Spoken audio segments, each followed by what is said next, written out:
Hello, and welcome to Backer Breaks It Down. In this episode, we're going to look at applications with right triangles. What does that mean? Well, we're going to use our trigonometric relationships to solve application problems involving angles of elevation or angles of depression. So what's an angle of elevation? What's an angle of depression? That is a good question, a great place to start. Okay, so an angle of elevation, right? Right now, you're sitting here, you're watching the screen. Okay. You were to put your arm out in front of you. Okay. And then your other arm raise and look up at the other arm. The angle that you looked up is the angle of elevation. Okay. More formally put, the angle of elevation of an object as seen by an observer is the angle between the horizontal and the line from the object to the observer's eye, their line of sight. Now, if you put out that one arm straight in front of you and you look down, the angle at which you look down would be an angle of depression, okay? And you could read the whole formal definition if you'd like, but yeah, you're looking straight ahead and then you suddenly look down the way that your head may have tilted or your eyes at least tilted. That would be the angle of depression. So looking at this diagram, there are four angles. Let me move my screen so you can better see where angle 4 is at, right? But we got angles 1, 2, 3, and 4. And I simply want to know, is the angle an angle of elevation or an angle of depression? Okay. So angle 1, we're talking about the bird's line of sight. The bird is looking down at the guy in the balloon. So angle 1, yeah, that would be an angle of depression. Oh my goodness. Depression. We'll just do that. Okay. The guy in the balloon, he's looking up at the bird. Okay. So angle 2 would be an angle of elevation. This pen, oh my goodness. So sorry. Angle 3, guy in the balloon looking down at something on what I think is an island. Okay. But the bottom line is he's looking down at it. So angle 3 would be an angle of depression. Then angle 4, whatever is there on the island, is looking up at the guy in the balloon. So angle 4 would be an example of angle of elevation. Okay. So you may notice that these angles, the elevation and depression, they aren't in the same triangle. All right. So looking at, I don't know, whomever's on the island the guy's looking down at. Notice that angle 4 is inside that triangle that I just drew.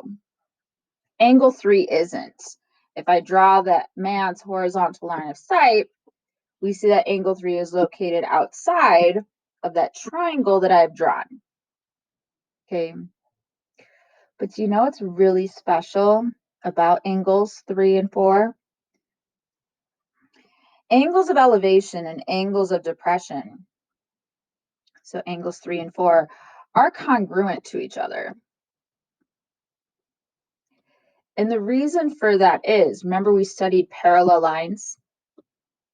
And while parallel lines are cut by a transversal, alternate interior angles are congruent.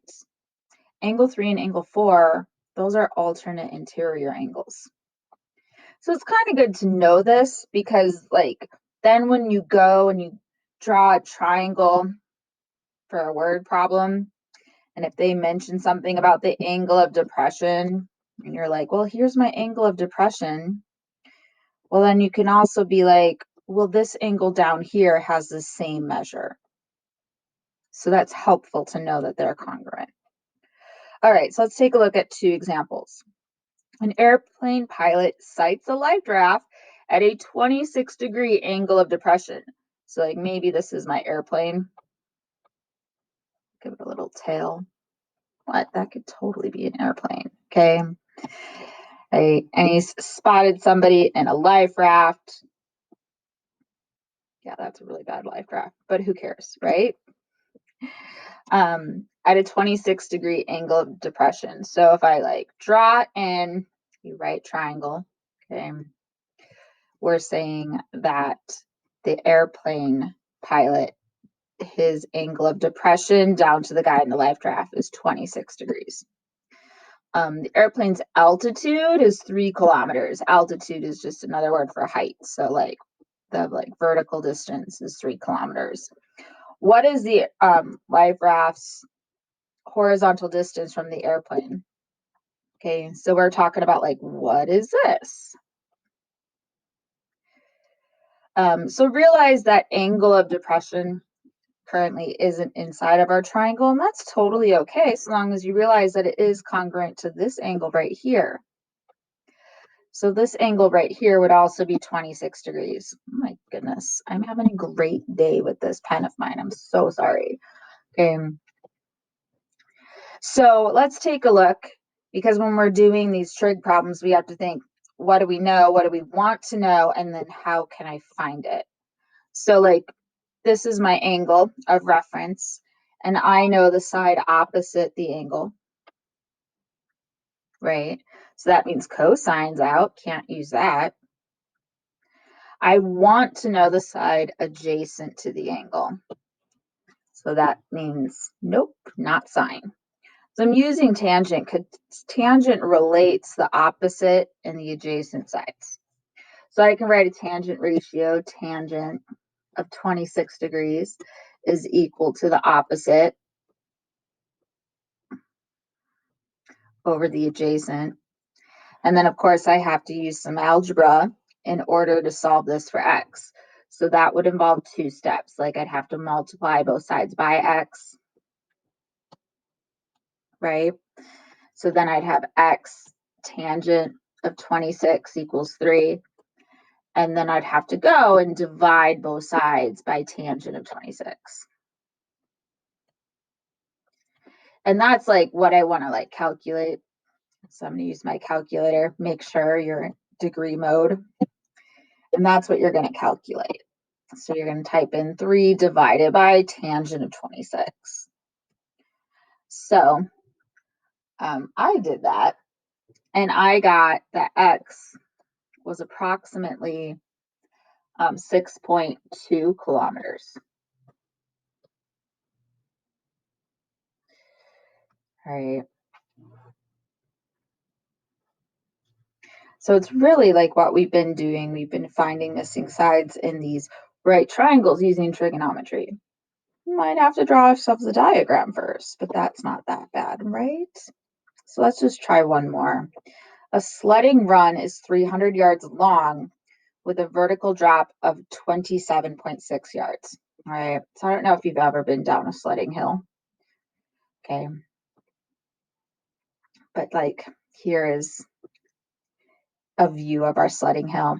And the 300 yards long, we're talking about the part that you'd actually sled down, right? So that's 300 yards. It says the vertical drop is 27.6 yards.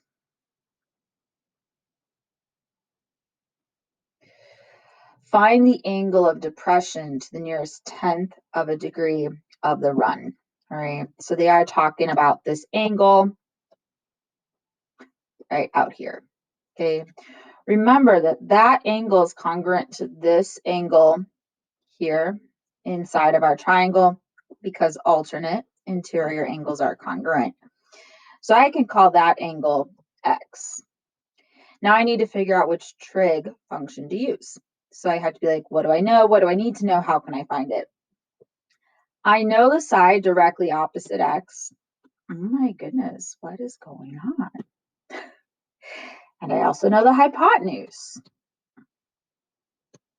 I want to know x. I want to know that angle measure. So I'm going to have to use an inverse trig function. And the one that I'm going to use would be sine, because sine relates the opposite and the hypotenuse. So I can say that x is going to be equal to the inverse sine of the opposite, so 27.6, divided by the hypotenuse, which is 300. So this is like what I'm typing into my calculator. I'm doing second sine 27.6 divided by 300. and I get approximately 5.3 degrees, right? And that's my angle of depression. So that's how we can set up and solve problems using angles of elevation and depression. Draw yourself a diagram, keeping in mind that if they give you the angle of depression, that is congruent to the angle of elevation. So in this diagram here, angle 1 is congruent to angle 2 because alternate interior angles are congruent. Then simply determine which trig function you need to use and then use it correctly. And that's how Backer breaks it down.